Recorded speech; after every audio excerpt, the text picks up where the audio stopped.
अर्थ news Studios में मैं शिवांग सत्यगुप्ता, मेरे साथ होंगे रवि शंडू।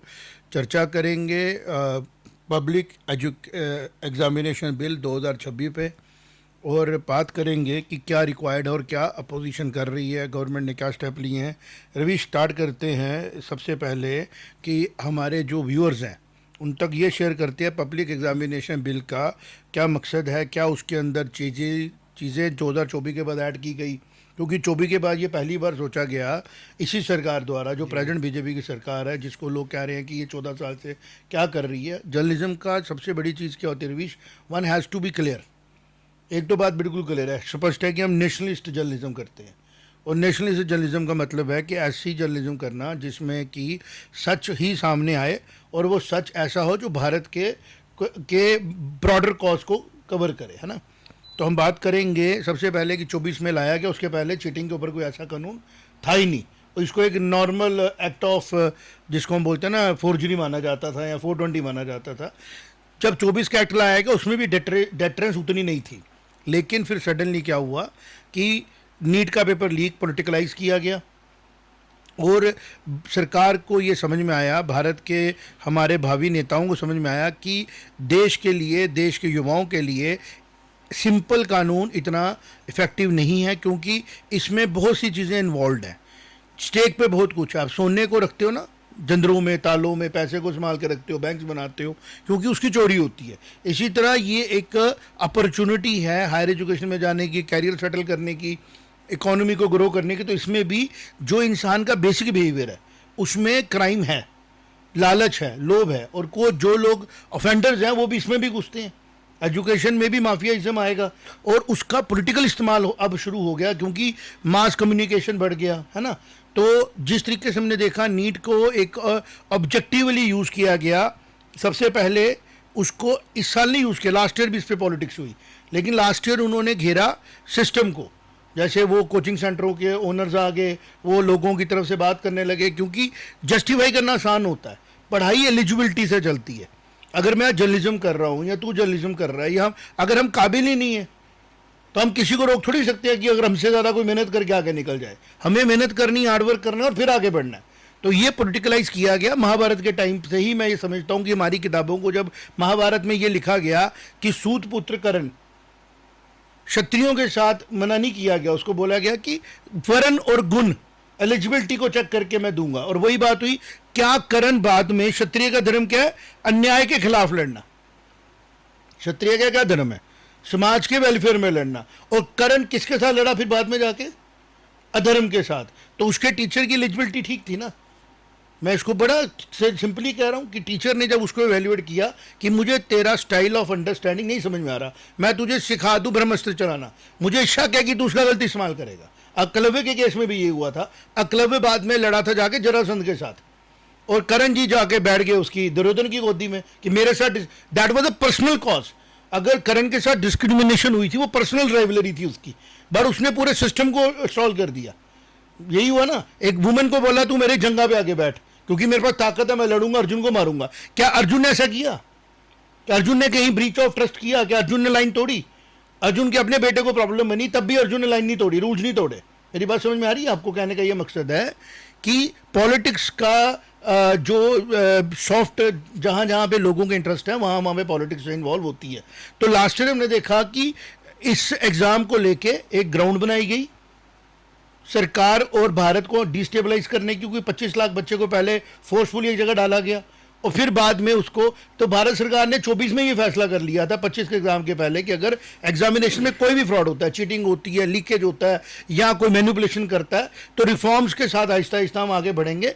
लेकिन चूंकि ये बात ग्राउंड पे, क्योंकि कौन है, कौन डील कर रहा है? कोचिंग सेंटर को सब सही बोलते हैं, ट्यूशन सेंटर को सब सही बोलते हैं ना।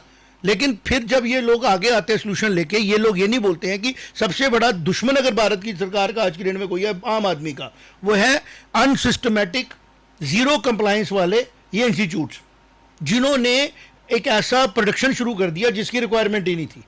और जब उसकी प्रोडक्शन हुई तो उसका कंजम्पशन भी शुरू हो गया।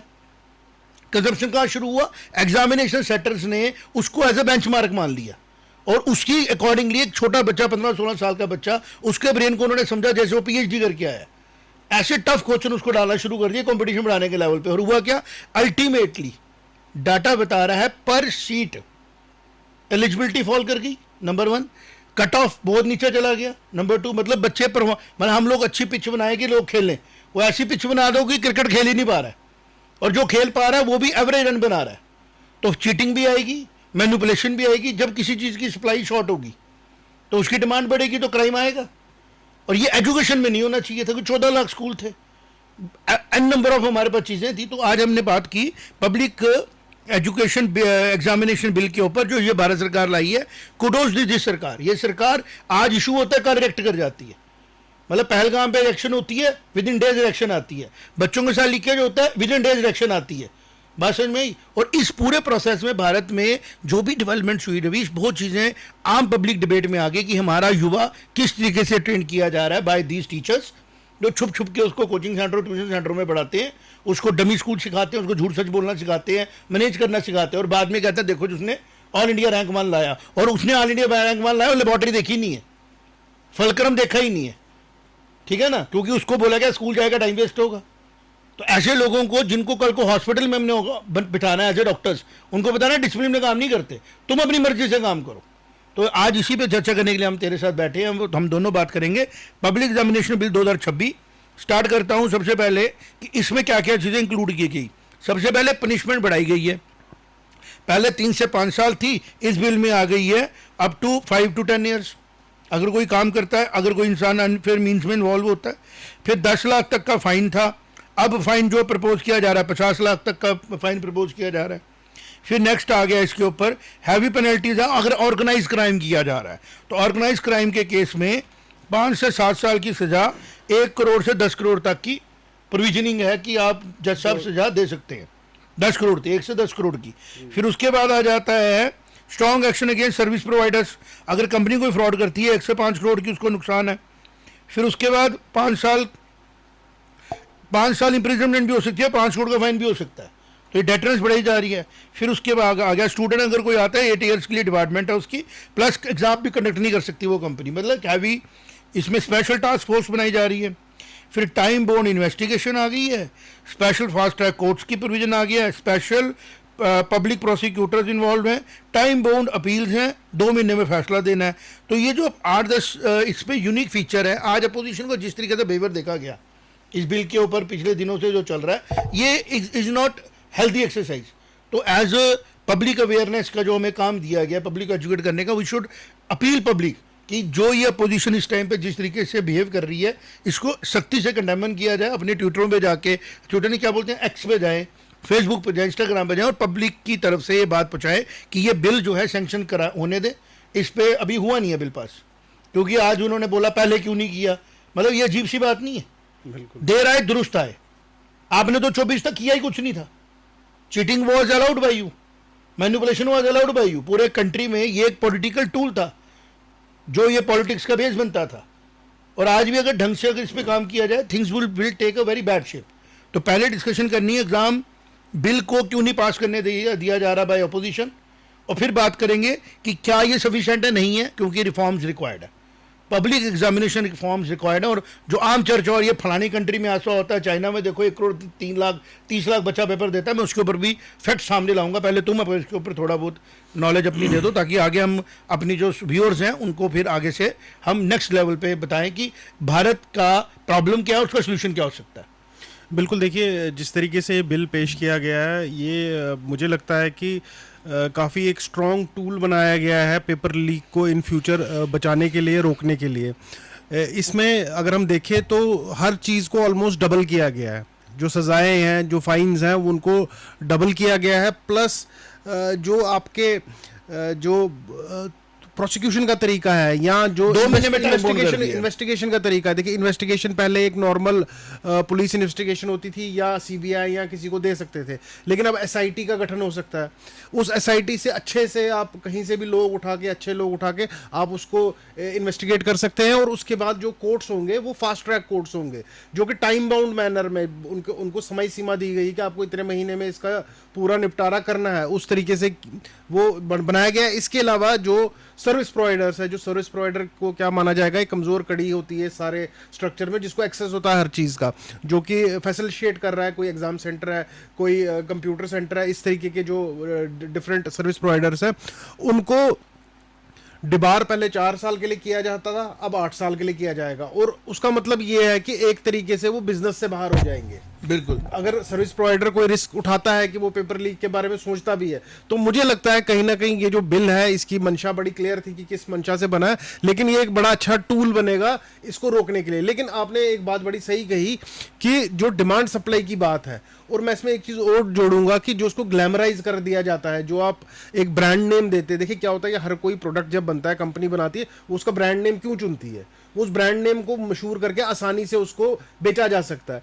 तो बेसिकली होता क्या है कि जब आप नीट या सीयूईटी के जैसे ब्रांड नेम देते हैं, तो जो ये एमएनसी टाइप काम कर रही हैं ट्यूशन सेंटर्स अभी, वो इसको एक अलग ही तरीके से बेचना शुरू हो जाते हैं, जिससे कि एक मॉब से इकट्ठा हो जाता है। प्रोसेस बेचे ना रवीश, प्रोसेस बनाए, कोई रिफॉर्म बनाए, पूरी कंट्री उसको फॉलो करे। बिल्कुल, इन लोगों ने एक ना, जिसको हम बोलते हैं ना, एक एक्सप्लॉइटेशन की जगह बना दी, बच्चे के इमोशन को एक्सप्लॉइट कर रहे हैं। और अब वो कहते हैं जी, और सबसे बुरी बात पता क्या है, प्रॉब्लम हमारी है यूनिक, सोल्यूशन हम ढूंढ रहे हैं यूनिवर्सल, नहीं हो सकता ना। तो आप ये इस बात पे स्टेप जो मुझे लगता है इस सारी चीज में, पहला स्टेप ये होना चाहिए बिल पास होने दो पहले। धीरे धीरे ट्यूशन सेंटरों और जो ऑर्गेनाइज्ड जो ये ट्यूटोरियल्स बने बड़े बड़े, जो इन्होंने स्कूलों को इरेलेवेंट करने की कोशिश की। आपको देखिए, आप अगर बच्चे को 15 साल एक ऐसे इंस्टीट्यूशन में भेज रहे हैं और एकदम आप कहते हैं जी अब उसकी वैल्यू ही नहीं है कोई, अब हम पढ़ेंगे ही नहीं कि उसने, हम ये जानेंगे ही नहीं कि उसने कैसा पढ़ा था उन सालों में, वो कैसा। आप ये नहीं कह सकते हो कि भारत की पॉलिसी मेकिंग में करप्शन नहीं है। नहीं, करप्शन नहीं, देखिए मुझे लग रहा है एजुकेशन की तरफ ध्यान नहीं दिया गया, और एजुकेशन को डोप किया गया बाय दी फॉरेन जब बोलते हैं ना मिशनरीज, चाहे वो कोई भी थी। देखो आप मुझे बताओ, जब टेररिज्म लाना था हमने कश्मीर में, तो जमात इस्लामी के स्कूल कैसे आ गए, मदरसे कैसे बन गए? जब इंडिया के अंदर आपने क्रिश्चियन मिशनरीज को कैसे आने दिया? आज ये सरकार पहली बार आई है जो सीधी बात करती है। क्या किसी से छुपा हुआ है कि किस तरीके से फैनेटाइज किया गया धर्म के नाम के ऊपर, और बच्चों के हाथ में मोटिवेशन देके उन लोगों ने क्या चीज़ कर दी? सबको पता नहीं है क्या कारण हुआ, क्या एजेंसीज को पता नहीं, आम लोगों में बात करो। इसी तरह जब फॉरेन मिशनरीज यहाँ आए, उन्होंने भी कहा कि किस तरीके से एजुकेशन को पकड़ के रखो, फिर हम अपने हिसाब से काम कराएंगे। और जो लोग नॉर्मल चीज़ों में चले गए, जो इनकी नज़रों में नहीं आए, स्टोरी सुनते हैं, फलाने छोटे स्कूल में पढ़ता था बड़ा, क्योंकि वो चढ़ा ही नहीं उसकी नज़रों में। अगर उसको पता लग जाता है कामयाब, उनको पता लगा आईआईटी से बच्चे आ रहे हैं, उन्होंने आईआईटी डोप कर दिया पूरा पूरा। उनको पता लगा आईएम से बच्चे, आईआईटी डोप कर दिया। आज की डेट में आईआईटी आईएम में टेक्नोलॉजी और रिसर्च पे काम नहीं हो रहा है, फाइनेंशियल रिसर्च पे। आज हो रहा है कि स्टार्टअप बना दो, वो काम करा दो, कुलचे छोले की रेडी लगवा दो। अब जाके भारत सरकार ने मेक इन इंडिया प्रोजेक्ट बनाया, इनिशिएटिव शुरू किया, ताकि भारत के अंदर प्रोडक्शन की बात हो, भारत के अंदर टेक्नोलॉजी को एडवांसमेंट की बात, और हमें रिजल्ट मिल भी रहा है उसके ऊपर। लेकिन इस सबके बीच में एजुकेशन में जो सबसे शॉर्टेस्ट वे है ना घुसने का, वो था इसकी सच सामने लाओ। किन बच्चों को हमने सड़कों पे देखा, उनके माइंडसेट क्या थे, जिस भावी पीढ़ी को हमने डिसिप्लिन बनाए वो देखना था। युवा एनर्जी है भारत की, सच्चे लोग हैं, सच्चे बच्चे हैं, बड़े प्यारे बच्चे थे। लेकिन अनफॉर्चुनेट अब देखो उन लोगों को ग्लैमराइज किस तरीके से किया गया, उनको पता ही नहीं है कि हमने अल्ट में डिलीवर क्या करना है। मजाक बड़ी अच्छी बात होती है, लेकिन अपनी लाइफ का मजाक थोड़ी बनाते हैं। तो मैंने जैसे ये कहा कि पब्लिक एजुकेशन बिल, जो एग्जामिनेशन बिल जो आया है, इसको भारत सरकार ने लाया है, इसको और अच्छे तरीके से डेटरेंस वाली चीज़ों पे अपोजिशन का काम है, इसमें डिबेट करे, डिस्कशन करे और एजुकेशन को प्रायोरिटी दे। और एक और चीज़ मैं जो देख रहा था, बड़ी चैनल्स वाले आ जाते हैं, बातें करते हैं, I want to criticize them very badly, कि आप कहते हो जी फलानी कंट्री का देखो, तो मैं फलानी कंट्री से फलानी कंट्री का बता रहा हूँ, ज़रा ध्यान से देखे रवि, आप भी सुनो। हम खाली नीट का एग्जाम उठाते हैं, 24 लाख बच्चा पेपर दे रहे हैं इंडिया में। यूनाइटेड स्टेट में इसके कंपैरिजन में जो पेपर होता है ना मेडिकल का, वो होता है 85,000 बच्चे का। कहाँ पे? यूएसए में। यूनाइटेड किंगडम में 40,000 बच्चे का, ऑस्ट्रेलिया में 18,000 का। अब कुछ लोग बोलेंगे सर आप साउथ कोरिया की बात करो, साउथ कोरिया में होता है 5 लाख बच्चे का, सी सेट होता है वो। उसके बाद चाइना की बात करूँ, गाँव की बात करें, मैं गाँव पे ही आऊँगा। गाँव में मैं इसलिए आऊँगा क्योंकि सब लोगों को लगा चाइना ये कर गया, चाइना वो कर गया। भाई साहब, चाइना का जो एग्ज़ाम है वो खड़ा भी नहीं होता हमारे सामने कहीं पे। कारण क्या है? चाइना जो है ना, वो 1,30,00,000 बच्चों को जब एग्ज़ाम लेता है ना, तो medical, all under graduate courses, all admissions, engineering सब डालो। तो अगर हम अपने साथ वो कंपेयर करें तो लेवल ही दूसरा चला जाता है। इंडिया में भी 60 से 70-80 लाख बच्चा अप्लाई करता है सारे एग्ज़ाम कंबाइन करके। बात समझ में आई? और उसके फीचर्स क्या है? वो एग्ज़ाम 2 से 4 दिन चलाते हैं और वो प्रोविंस वाइज एग्ज़ाम लिया जाता है, कोई रिजर्वेशन नहीं है, कोई और चीज़ नहीं है, प्रोविंस वाइज एग्ज़ाम होगा, प्रोविंस अपने हिसाब से पेपर सेट करेगा और वो थ्योरेटिकल पेपर होता है, एमसीक्यू होता है नहीं, 3 घंटे की विंडो। तो जो रिफॉर्म्स की हमारा नेक्स्ट टॉपिक था बात करना, उसके ऊपर आते हैं कि एक तो जो आपके हमारे भारत की यूनिक प्रॉब्लम्स है, एक नेता को, एक गवर्नमेंट को ये भी देखना है कि हमारे से रिजर्व कैटेगरी वाले खुश हो जाएं, हमारे से मिनॉरिटी खुश हो जाए, हमारे से ये सेक्टर खुश हो जाए, ये वोट बैंक ना खराब हो। चाइना का 1 पॉइंट एजेंडा है, merit merit and merit, nothing else, कि वो सारे बच्चों को इकट्ठे बिठाती है, 3 से 4 दिन एग्जाम चलता है, 3 दिन एग्जाम चलता है, पूरा देश उस एग्जाम के बीच में पॉज हो जाता है, क्योंकि 1.25 करोड़ 1.5 करोड़ बच्चा जाता है वहाँ पेपर देने। लेकिन वो 1.5 करोड़ बच्चा एक्सक्लूसिव एग्जाम नहीं देता, उसमें हर पीजी का एग्जाम हो जाता है। हमारे बंदों ने कॉपी किया, मैं तभी कहता हूँ कई बार हमारे ब्यूरोक्रेट्स को के हाथ जोड़ के विनती है, जनाब जो आपको काम नहीं आता मत करो, आप आगे पीछे देखो भारत में। मैं अपने आप को बार बार प्रपोज इसलिए कर रहा हूँ क्योंकि मैंने काम किया हुआ है। आज भी मैं इसके ऊपर कंपेयर कर रहा था कि पॉसिबल नहीं है, 3 घंटे की एरो विंडो बनाई, एमसीक्यू के थ्रू पेपर ले रहे हो और आप कह रहे हो लीक नहीं होगा। 180 क्वेश्चन है बायो के, 90 क्वेश्चन बायो है, 45 फिजिक्स केमिस्ट्री है, पेपर सेट होके बनेगा ना। और आप कह रहे हो कि बच्चों के साथ इंजस्टिस भी नहीं होना चाहिए, पेपर टफनेस नहीं होना चाहिए, 24 लाख बच्चे का पेपर भी बना दो। आपके पास कौन सा ऐसा मैकेनिज्म है जो आप कर पाओगे इस तरीके से? तो इसका तरीका ये था कि अगर चाइना को तुम कॉपी करो, पूरा कॉपी करो, कर नहीं सकते, बिकॉज वहां पे जो रिक्वायरमेंट है वो प्रोविंस वाइज पेपर ले रहा है, हर प्रोविंस का बच्चा अपने अपने प्रोविंस के साथ कॉम्पीट कर रहा है, भारत की तरह नहीं। यहाँ पे बोला गया है सारे बच्चे सारी जगह कम्पीट करें, फिर अपने अपनी स्टेट का मेरिट उठाएं, 25% बच्चा 85% बच्चा स्टेट मेरिट पे आ जाए और फिर रिजर्वेशन अपने हिसाब से करें। मतलब या तो स्टेट सर्टिफिकेट बनाओ या तो सेंटर सर्टिफिकेट बनाओ। अगर आपने सेंटर का एग्जाम लिया, सेंटर सर्टिफिकेट बनाया, तो सेंटर के कॉलेजेस की फंडिंग के साथ जाना था। अगर आपने स्टेट बनाया तो स्टेट की यूनिक फीचर्स हैं, उनकी अपनी रिक्वायरमेंट है। फिर CUT का एग्जाम भी इकट्ठा कर दो, नीट के साथ बायोमेडिकल का भी करो, इंजीनियरिंग का भी करो, एक इतने सारे एग्जाम ले लो, पूरी मशीनरी लगा दो जैसे लगाई जाती है, पॉसिबल नहीं ना। तो पहले सबसे जरूरी था कि जो नीट के लिए या मेडिकल एग्जाम के लिए आपने 3 घंटों की विंडो बनाई, आपने 11th का उसका एग्जाम 0 कर दिया, आपने 12th का 0 कर दिया, आपने उसके 11th की एक्यूरेसी 0 कर दी, आपने 12th की एक्यूरेसी 0 कर दी, आपने उसके 10th की एक्यूरेसी 0 कर दिया। आपने कहा इस 3 घंटे में किसी तरीके से तू परफॉर्म कर, हम मान लेंगे। तो स्कैम होने के लिए आपने प्रोविजन बना लिया। कुछ भी स्कैम हो सकता है, कुछ भी किया जा सकता है। आप बताओ 24 लाख बच्चा 25 लाख पहुंचा दिया क्योंकि एप्लीकेशन बढ़ा दी। तो ultimately it is becoming an mob handling by the authorities, not a evaluation system. कि अथॉरिटीज बच्चों को टैलेंट सर्च नहीं कर रही है, इसमें वो मॉब हैंडलिंग कर रही है कि मॉब ही क्रिएट हो गया, मॉब को कंसेंट करना। जैसे किसी मंदिर में दर्शन करने जाते हैं तो मंदिर में, मस्जिद में, गुरुद्वारे में जाना होता है कि हम लोगों ने वहाँ जाना है, ईश्वर की प्रार्थना करनी है, 2 मिनट 3 मिनट मिलनी है, मेडिटेट करना है, ध्यान देना है। और जब वो मॉब आ जाता है फिर धक्का चलता है, फिर थोड़ी हो रहा है कि हाँ दर्शन हो गए। तो इसी तरह इवेल्युएशन करना कि हमने फ्यूचर के डॉक्टर बनाने हैं भारत के लिए, MBBS डिग्री करानी है, MD करानी है, इसमें पॉलिटिक्स का पी भी नहीं होना चाहिए।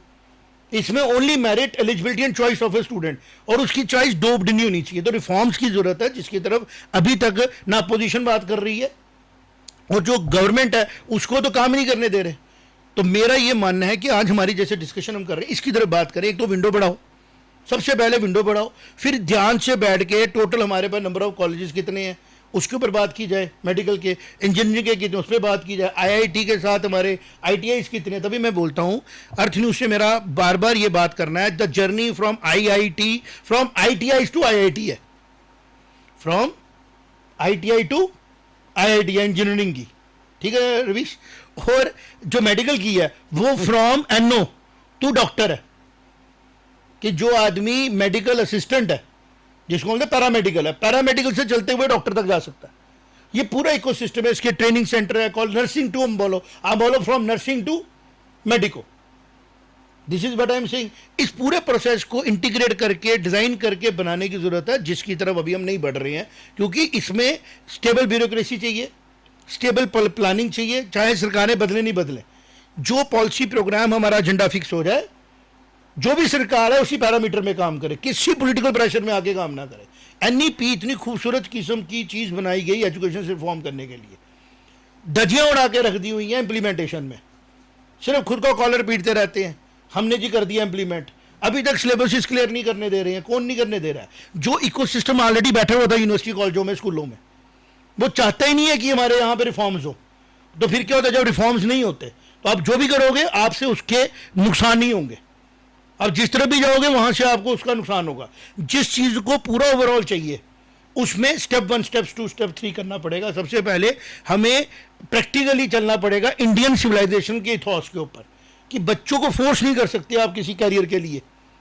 और knowledge is not for money only, knowledge is for personal satisfaction, knowledge is for personal happiness, and then money comes afterward. Money तो जिंदा रहने के लिए ना। मैं छोटी एग्जांपल दूंगा, हमारे संत थे कबीरदास जी, उनकी हॉबी थी संत बनना, उनकी हॉबी थी दोहे लिखना, खुशी खुशी लिखते थे। बार उनका प्रोफेशन क्या था, रोजी रोटी कमाने के लिए उन्होंने जुल्हा बनना स्वीकार किया, उन्होंने कपड़े बनाता हूँ, क्योंकि रोजी रोटी उसी से कमा रहे थे। आज हम कह रहे हैं नहीं जी आप जबरदस्ती कपड़े बनाना सीखो, उसमें पैसा बढ़ा, तुम डॉक्टर बनो प्लेसमेंट है, तुम आईएएस करो तुम्हें ताकत मिलेगी। ये कोई मोटिवेशन थोड़ी होती है। जो इकोसिस्टम ये बना रहा है उस इकोसिस्टम को प्लग आउट करो। और जो चाइना की बात काओ की बात करते हैं, चाइना में बैन है, आप अपनी मर्जी से किसी बच्चे को तैयार नहीं कर सकते। तो हमें चाइना को कॉपी नहीं करना है। मेरा कल आर्टिकल आएगा अर्थ न्यूज़ में, एलैबोरेशन तरीके से मैंने उसमें लिखा है, हमें यूनिक तरीके से भारत के एजुकेशन सिस्टम की रिक्वायरमेंट को देखते हुए अपना सिस्टम डिजाइन करना है, जिसकी तरफ अभी हम बढ़ नहीं रहे हैं। व्हाट डू यू से? बिल्कुल, देखिए इसके लिए मेरे मन में एक सिस्टम है जिसको मैं बोलूँगा कंटिन्यूअस वैल्यूएशन सिस्टम, जो हमने डिजाइन किया है बैठ के। जो स्कूल के अंदर यूनिट टेस्ट भी होता है, उसका जो नंबर है वो फीड होने चाहिए। यस, उसमें सिलेबस उसको मैंने बनाया ना, माइक्रो असेसमेंट एनालिसिस। बिल्कुल बिल्कुल, मैं जो हमारे स्कूल में ऑलरेडी इम्प्लीमेंटेड है। थोड़ा मैं क्योंकि मैंने उसके सॉफ्टवेयर पे भी काम किया, तो मैं थोड़ा सा इसको जोड़ सकता हूँ कि हम इसको देश की हेल्प कैसे कर सकते हैं। बिल्कुल हो सकता है, एक पेज के ऊपर सब कुछ ठीक हो जाता है। तो पॉइंट ये है कि जितने भी क्लास टेस्ट से लेके यूनिट टेस्ट हो रहे हैं, इवैल्यूएशन जितनी भी बच्चे की हो रही है, उसका उसी टाइम रियल टाइम में डेटा सर्वर पे चले जाए, कि भाई एक स्कूल में ड्यूटी हो किसी की कि टेस्ट हुए आपने, जैसे हमारे स्कूल में होता है नंबर हम चढ़ाते हैं, लेकिन वो सरकार के पास भी जाएंगे और सरकार उस डेटा के ऊपर, मैं कहता हूं कि कुछ नहीं करे। बच्चे को नहीं पता होगा, बच्चे को नहीं पता। ये ऐसा काम है, कहते ना अमेरिका से लाओ। मैं कह रहा हूँ परमात्मा परमपिता परमेश्वर जिस भी रूप में आप दुनिया में विचरते हो, आपने एक फैमिली को ब्लेसिंग दे के, मेरे पिताजी से आपने नो ड्रॉप वाला काम कराया, कि वो बोलते थे ड्रॉप मत करो बच्चों को, जो फेल होता है उसको पढ़ाओ।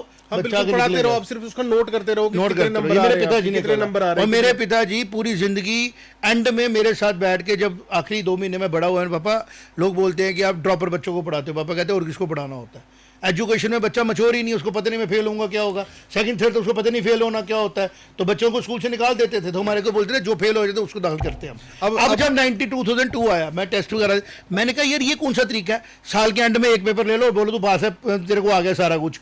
तो मैंने कंटिन्यूस इवैल्यूएशन स्कीम बनाई, जिसका नाम डाला मैंने SP smart school system micro assessment analysis, कि अगर मैंने रिजल्ट लेना है तो मुझे उसको वीकली मंथली चेक करना है, मुझे उसको डेली चेक करना है। लेकिन उसमें क्या लगनी थी, मशीनरी लगनी थी, काम करना था, जो अवेलेबल नहीं था, जो अवेलेबल था नहीं। अब है उस टाइम मैंने किया। एआई जैसे आज की डेट में मैं देख रहा हूँ यूडाइस का फॉर्म बनाया गया, किस कंसल्टेंसी ने दिया, इतनी चीजें डाल दी गई हैं उसमें जो इरेलेवेंट है। हमने 4 चीजें डाली हैं जो सीधे सीधे काम आती हैं। तो रिफॉर्म्स की जरूरत है जो नहीं हो रही है। अब मैं थोड़ा सा मैं कंप्लीट करना चाहूंगा। अब हमने डेटा सारा उसका कैप्चर कर लिया, टाइम टू टाइम हमने बिल्कुल राइट टाइम पे कैप्चर कर लिया डेटा। और जब वो 12वीं कक्षा में आता है, अब देखिए उसको, बच्चे को नहीं पता है कि वो अच्छा डॉक्टर बनेगा या डॉक्टर बनने के लायक भी है, क्या वो इंजीनियर बनेगा, उसके बाप को नहीं पता, लेकिन डेटा को पता है। हमें पता है ना, आपको तभी हमने बनाया ना 1 स्टूडेंट 1 गोल। अब क्या है कि डेटा को पता है कि ये बच्चा जो था, इसकी जी मैथ बड़ी स्ट्रांग थी, ट्रिग्नोमेट्री बड़ी अच्छी करता है, इंजीनियर अच्छा बनेगा, लेकिन मेडिकल में ये कम नंबर लेता था। तो हमने क्या करना है, हमने जब 12वीं में बच्चा पास होगा उसको मिलेंगे क्रेडिट्स, कि भाई तेरे को, जैसे वो मेडिकल में अच्छा था, जैसे एनईपी ने कहा, लेकिन मैंने बड़ी बार कहा, मैं जम्मू में भी किया, मैं एजुकेशन मंत्रालय में भी गया, मैंने बोला भाई साहब आपके पास जो चीजें सिर्फ थ्योरी में लिखी है ना, मेरे पास 2002 से डाटा पड़ा करेक्ट करने का, मेहरबानी लो ले लो मेरे से, क्रेडिट भी जिसको देना पद्म भूषण देते रहना, मैंने एक्चुअल में काम करके डाटा कट करके रखा। आज मैं फिर से कह रहा हूँ, देखो भी जो तू कह रहा है ना क्रेडिट की बात कर रहा है, उसमें क्या है, छोटी सी बात है, डॉक्टर किसको बनना चाहिए। मैंने कोई बोलता बच्चा डॉक्टर बनना है, मैंने कहा अगर तू चीजें सॉल्व करने में 5 मिनट लगा रहा है, डॉक्टर के पास पेशेंट आ रहा है जिसको हार्ट अटैक हुआ है, सेकंड से उसके बाद कैलकुलेशन करने के, उसकी थिंकिंग रीजनिंग पावर सेकंड में चाहिए, मिनट में भी नहीं चाहिए, है या नहीं।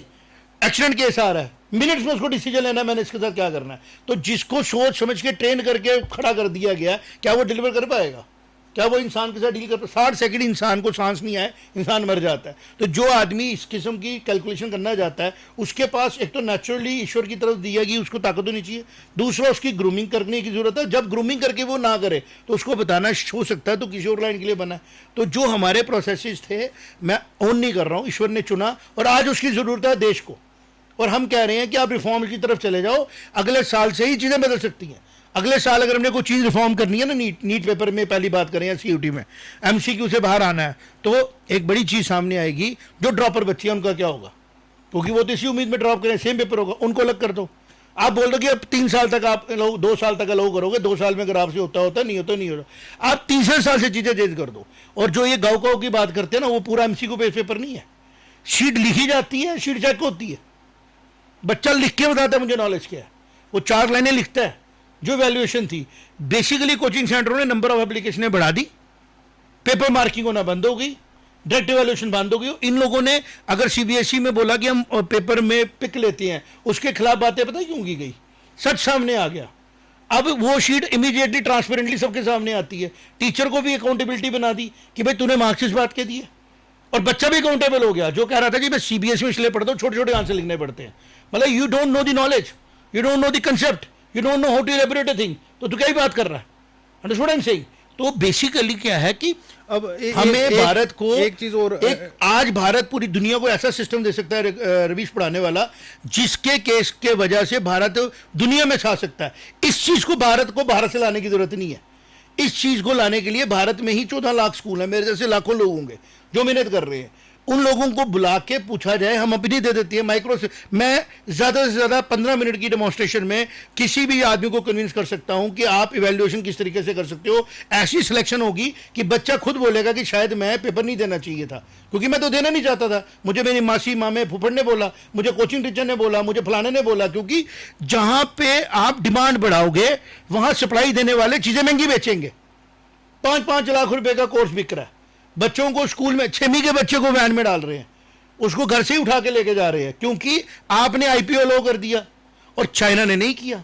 चाइना ने एमसीक्यू बेस नहीं किया। तो एक तरफ बोलते देखो उसकी अपोजिशन वाले, तो और भी देखो, बोलो कि कल कोई भी बंदा बोले कि कल से कोचिंग सेंटर बैन करो जी, सारे स्कूलों में पढ़ाई ठीक होगी, और कराओ फिर स्कूलों में। ले रिस्पॉन्सिबिलिटी, गवर्नमेंट की रिस्पॉन्सिबिलिटी है, गवर्नमेंट मुंह नहीं ना छुपाए अपना। कमीशन सेक्रेटरी से बात करें ना अपने, कि तुम्हारा काम ट्रांसफर करना नहीं है, तुम्हारा काम मैनेज करना नहीं है, तुम फैसिलिटेटर हो टीचरों के। देखो मेरी बात सुनो बड़े ध्यान से, जो कमिश्नर सेक्रेटरी आता है एजुकेशन में रवीश, या आता है मेडिकल में, या आता है इंजीनियरिंग में, वो टेक्नोक्रेट का फैसिलिटेटर है। मेरी बात समझ में आ रही है? मैं कह रहा हूं टेक्नोक्रेट्स का फैसिलिटेटर है। वो टेक्नोक्रेट्स का गाइड नहीं हो सकता अगर वो खुद उस लाइन का नहीं है। एक टीचर जो फिजिक्स पढ़ा रहा है, उसका जो कमिश्नर सेक्रेटरी है, वो उसको ये नहीं सिखा रहा फिजिक्स कैसे पढ़ा, वो उसको फैसिलिटेट कर सकता है कि तुझे बता क्या चाहिए, मैं प्रॉम्प्टली देता हूं। ये चीज समझनी पड़ेगी, और फिर हमारे जो ये प्रॉब्लम्स हैं सॉल्व होंगी। एक तो एग्जामिनेशन बिल को इमीडिएटली आप पास होने दो, दूसरा रिफॉर्म्स की तरफ बढ़ो।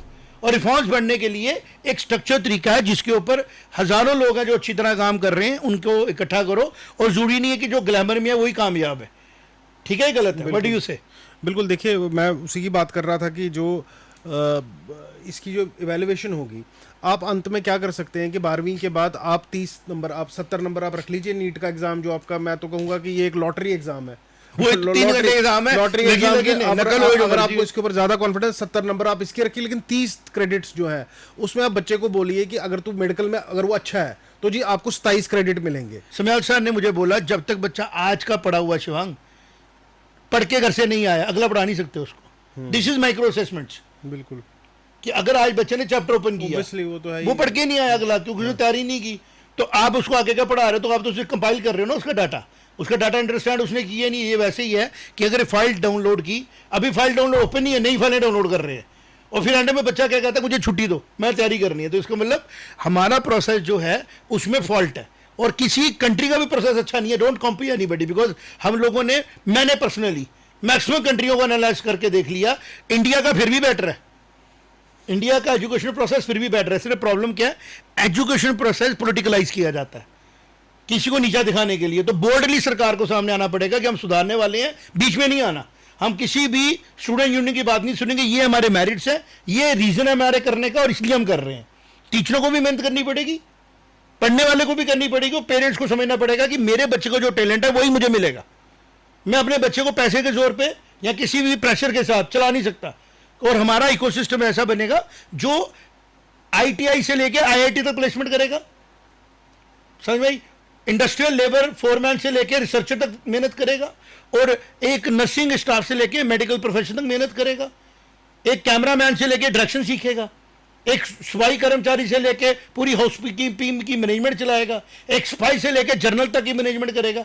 टैलेंट अपना अपना है ना, और उसको जस्टिफाई करने के लिए माइक्रो असेसमेंट एनालिसिस आगे आएंगे। ना रिजर्वेशन चाहिए, ना कोई पॉलिटिकल नारे चाहिए, सिर्फ एक मंशा चाहिए और एक प्रोसेस है। प्रोसेस बना हुआ है, आज लगेगा कल लगेगा, ईश्वर पता नहीं कब लगेगा। लेकिन मुझे खुशी इस बात की हुई, पापा के जाने के बाद जब ये ड्रॉपर आ गया, क्या ड्रॉप नहीं होगा, मैंने कहा मेरे पापा को एक श्रद्धांजलि मिल गई कि वो लड़ते रहे एंड तक कि ये गलत है। लेकिन अगर उनको क्रेडिट भी मिल जाता कि जम्मू कश्मीर में भारत में टेररिज्म के दौरान एक स्कूल है जो लगा हुआ है कि ड्रॉप मत करो, समाज के लिए ठीक नहीं है, तो आज मुझे लगता है मेरा ही वही हाल हो रहा है कि एक टाइम आएगा ये बोलेंगे माइक्रो असेसमेंट तो एसपी स्मार्ट कर रहा था, लेकिन कितना प्रताड़ना सुननी पड़ी मुझे।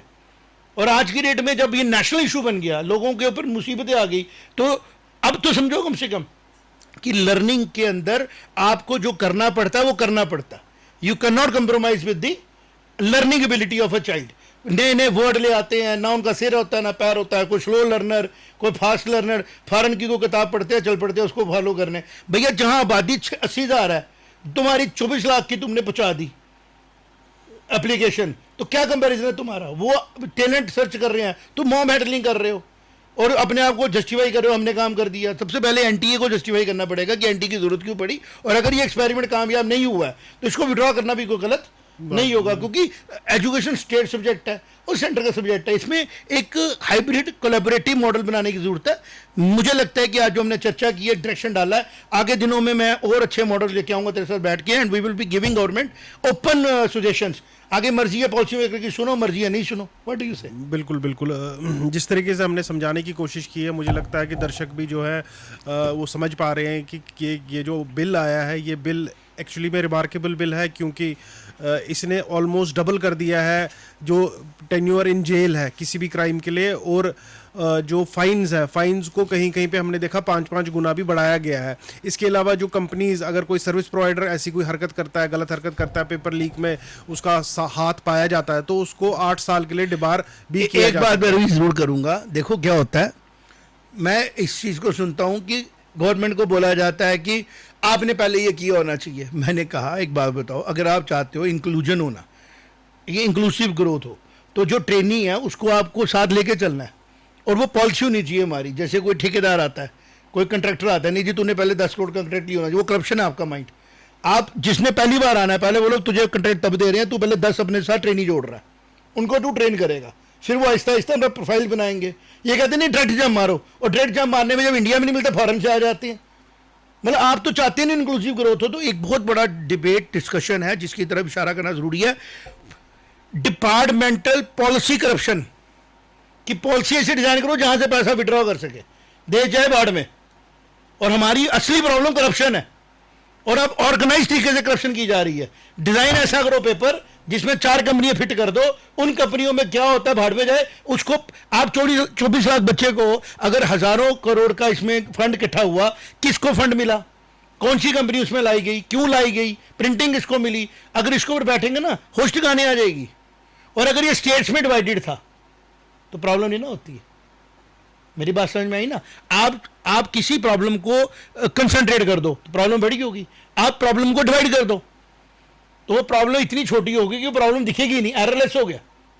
तो मेरा ये मानना है, और ये मेरा एक्सपीरियंस भी है, कि आज जो ये गोल्डन टाइम आया है जब सरकार निर्णायक है, तो एक अच्छा रिफॉर्म बना के इस सरकार के आगे पेश करना चाहिए, जो मैं कोशिश कर रहा हूं करने की। मेरी आवाज़ नहीं पहुंच रही है, लोग चाहेंगे तो पहुंच जाएगी। माइक्रो असेसमेंट एनालिसिस का मॉडल तैयार है, चाहे फिर आपने मेडिकल की सिलेक्शन करनी हो, चाहे आपने कोई भी सिलेक्शन करनी हो, चाहे आपने यूनिवर्सिटी के लिए बच्चे ढूंढने हो, चाहे आपने एनईपी का first year, second year, third year, fourth year का प्लान बनाना हो, एग्जिट एंट्री का प्लान बनाना हो, सिलेबस तैयार करने हो, it is done in the fraction of second. Fraction of second means fraction of second, हवा में बात नहीं कर रहा हूँ, but I should be in the driving seat. मेरे जैसे बंदा ड्राइविंग सीट पे होगा, मैं पीछे बैठ के ड्राइवर को नहीं बता सकता गाड़ी इधर काट या उधर काट। मेरी बात समझ में आई ना, क्योंकि ये ऑलरेडी इंप्लीमेंट हो, जो क्रेडिट की बात कर रहा है ऑलरेडी कर चुके हैं हम। मतलब वी कैन प्लान कि अगर 40 क्वेश्चन है 40 के 40 में फीडबैक लेते हैं, जो बच्चे मेरे से पढ़ के गए हैं वो देख सकते हैं, every time they give feedback on all the 45 question, ये मुझे प्रॉब्लम क्या है इस क्वेश्चन में, और उसके अकॉर्डिंग हम सोल्यूशन देते हैं। तो जो बच्चा 200 डेज में इवेल्युएट हो रहा है through an app, through a software, तो बाद में फिर पूछता नहीं मुझे 3 घंटे और टाइम चाहिए, दे दिया तुझे, दे दिया सुपर टाइम तेरे को, but that should be matching with your whole performance. ऐसा नहीं हो सकता कि तुझे हमने 4 क्वेश्चन पूछे और 45 क्वेश्चनों से इवैल्यूएट हो गए, तेरे को पूरी फिजिक्स आ गई, केमिस्ट्री में बायो आ गई, और या फिर उसका लेवल इतना टफ बना दे कि टॉपर 715 और कट ऑफ 114। ये कौन सी बात हुई? इसका मतलब रेंज क्या है? रेंज होनी चाहिए, टॉपर अगर 715 है तो 650 के नीचे बच्चा ही कोई नहीं है, तो इसका मतलब पेपर एलिजिबल है टू बी इवैल्यूएटेड। तो रेंज ही इतनी रेंज है कोई? क्या इसको तुम रेंज बोलोगे? इसको तुम बोलोगे अलार्मिंग रेंज है कि जो एप्लीकेंट है वो नॉलेज बेसिक लेके भी नहीं पहुंच पाया, और पेपर ऐसा था जो एवरेज चेक ही नहीं कर पा रहा है नॉलेज।